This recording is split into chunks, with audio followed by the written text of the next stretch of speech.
Welcome to 100 Yards of Football this morning. Today we got our special, our NFL Draft Prospect Special. Today we're going to highlight Jameson Williams, wide receiver from the University of Alabama. So if you like the video today, please come in and share it. And I'm your host, Vincent Turner. And joining me is a gentleman who knows all about the 2022 NFL Draft. I'm so blessed, so honored to have him every week with me breaking down these prospects. The guy's very talented. He writes for SI, for the Detroit Lions and the New York Jets.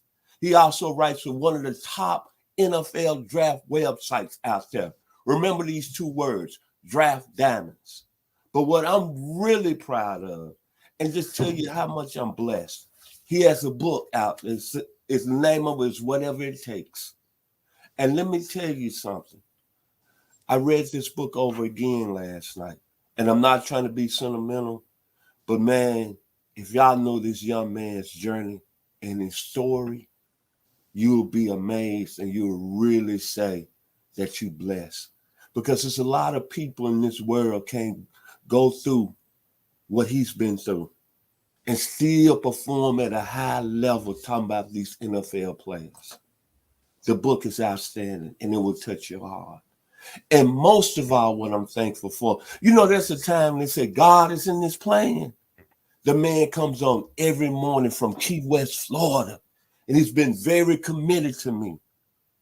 And a real story, how God has made this happen. I've never met him personally. And we became great friends just over the phone and what we doing. So my man from Key West, Florida, Mr. Daniel Kelly, how you doing this morning, sir? Hey, I'm doing well. Happy New Year, Mr. Turner. Happy New Year. I hope you got some real strong goals for 2022. Like always, the run a team. Yes, sir. Yes, sir. Hey, it doesn't get any higher goals than me. Let's get into the prospect this morning. Jameson Williams, the University of Alabama. Absolutely. He's a really interesting wide receiver. 6'2", 189, runs a 4.39 40. The games I took a look at this year, I did write them up for SI All Lions on December the 2nd. If you want to go check out that article, the games I looked at, because I'm a talent evaluator who's always accountable to my evaluations. I always let the world know the film that I watched. So if somebody wants to go review the same film, or a team or a GM or a scouting director, I make that available to everybody, which most of these guys in the media who do draft evaluations never are accountable to the film they watch. The games I reviewed are Texas A&M, Miami, Southern Mississippi, LSU, and Arkansas. 5 games looking at his body of work on game film. The game film never lies. And so when I looked at him, I did a little research about him. Of course, he was a transfer from Ohio State to Alabama, where in Ohio State, he teased some big play capability, but nothing like he's done at Alabama. 2021 stats, let's throw up the numbers. 75 receptions, 1,507 yards, 20.1 average, 15 touchdowns, 94 for a long. It just screams. His numbers scream through a megaphone, big play threat. I have put a mid to late first round grade on him. He could maybe even go higher depending on how the chips fall in the draft. NFL comparables, names of some of us who remember some of these guys. Mark Duper that played for the Miami Dolphins. Percy Harvin that played for the Minnesota Vikings. In scouting NFL circles, the comparables are very helpful. In scouting rooms, NFL comparables are very normal when talking about a prospect. So if you're out there evaluating, always when you're watching a guy, if another guy you've seen in the NFL comes to mind, include that in your report, because that really helps scouting directors be able to visualize what this guy really is. When we look at Williams, break him down, this guy is fluid and he is natural. He's got great hands. He can change direction quickly, and he has pure game-breaking football speed. Now, there's a difference between football speed and track speed. Football speed is when you turn on the tape and you watch him blow the doors off a defense. This guy is a home run hitter. Further breaking him down, let's take a look at how he plays from snap to snap. He has an explosive first step off the line of scrimmage at the snap. He has a lot of burst and acceleration coming off his break points. A lot of times announcers just mention these football terms without talking about them. When I say break point, what I mean is when the receiver breaks off the route. So if he's running a straight line and then breaks off suddenly to the left or to the inside or to the right to the outside, if he's coming off the right side of the offense's line of scrimmage, at the break point, he catches the ball and has a lot of burst and acceleration coming off his route break points. Why is that important? Because he can create separation from defensive backs. He's just okay, really, at the short route level. When we talk about route levels, we're talking about short passes, medium passes, and long passes. He's all right. He's adequate at the short route level. He's nothing that, not that special at the short level, the bubble routes, etc. He's got okay yak, which means yards after the catch and ability to pick up yards after the catch. His domain, Jameson Williams' domain, is the intermediate to deep part of the field. This is Williams' zip code on the football field. He's not afraid to go across the middle, and he's not shy in tight coverage or heavy traffic. He will go across the middle to catch the ball. He does look, if you look at that picture on your screen, he does look a little slender, but trust you and me, he is not afraid to go across the middle. This guy shows good concentration. He has good body control. When the ball's in the air, he can adjust. He shines in big play situations. This is who Jameson Williams is. His best route is a deep post where he can stick his foot in the ground at the route break point at the top of the route and go. He has pure football speed to get behind the defense. He's dangerous on a stop and go route. I also like his willingness to work back to a quarterback when he's in trouble and scrambling and running for his life. Williams will work back to him and make himself accessible and make himself open. Negatives, there's no tens, as Tony Rosano used to say in the book I Learned How to Scout From, Secrets to NFL Scout. He's so again in the short game, and he's an adequate run blocker. I mean, he's willing to stick his nose in there, but that's not why you're drafting this guy. That's not why you're paying this guy is to be a run blocker. You're paying him because he's a home run hitter and he can take it to the house. He's somebody. There's when I watch Jameson Williams, there's shades of another receiver that came out of Alabama recently, Jalen Waddle to Williams' game. There's shades of Waddle to him because Waddle, of course, is a rookie receiver in the NFL, and he only needs 6 receptions to break an NFL rookie record for the most receptions by rookie, by the way.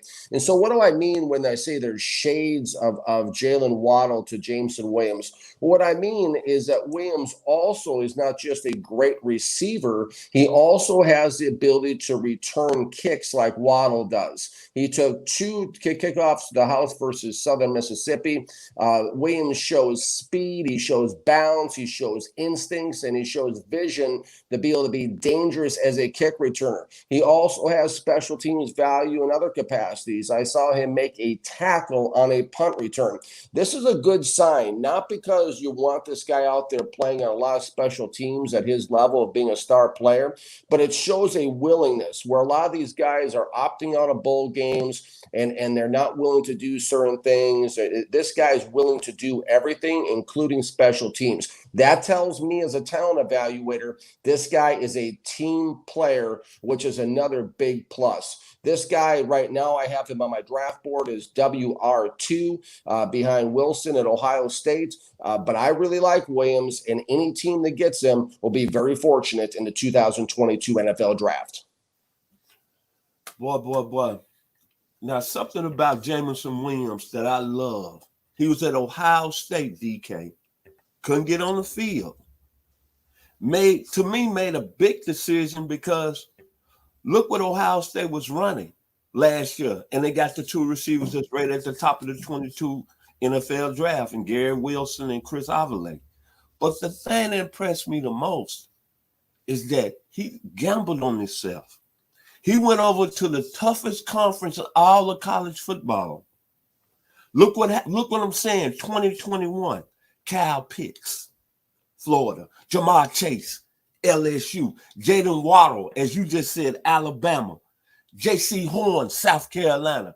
Patrick Surtain Jr., Alabama. Devontae Smith, Alabama. Mac Jones, Alabama. Alex Leatherwood, Alabama. Jamon Davis, Kentucky. Kadarius Toney, Florida.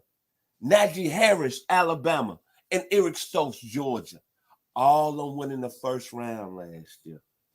And this young man was able to come over and say, I want to be with this competition. Great sign. And look what he's done. He took the top off, like you said. But when I look at his skill set, man, he reminds me of a guy when I was in college at the University of Arkansas. Played at the University of Texas. Was an Olympic sprinter. Same type of explosion, Johnny Lamb Jones. He's in heaven right now, passed in 2018. Same type of player, just explosive, can beat a double coverage. And then I think about him, I'm using a basketball analogy. Mr. Williams is very explosive. And he reminds me of a David Thompson at North Carolina State when he led the Wolfpack to that 1974 NCAA basketball championship. The ability, every time David Thompson made a play, it was exciting. Like you said, Mr. Kelly, he's an electric playmaker. And then I'm going to leave you with this. We know Nick Saban is the greatest college football coach that ever done it. I'm sorry, Brett Bryant. I'm sorry, Joe Paterno. Can we all agree Nick Saban is the greatest they ever done it at the college level? Absolutely. Nick Saban said this about Jameson Williams. He said, hey, you know what they say? These players now say he's a dog. Jameson Williams is a dog. And you know what's the definition of a dog? A symbol of power. Final words about my man out of the University of Alabama by way of St. Louis, Missouri, Mr. Daniel Kelly. Absolutely. When you look at the first round, if you're a team out there selecting in the first round, you have got to get a game-changing difference maker. You have to get someone who's dynamic. If they don't have a dominant trait or dominant traits, don't waste your time because it's going to be a bust. You need to find guys who have those traits. Williams has the explosive speed. You touched on it, Mr. Turner. When you hear words like explosive, when you hear game-changing, when you hear those type of terms, these are the type of guys a team would want because this is what it's all about.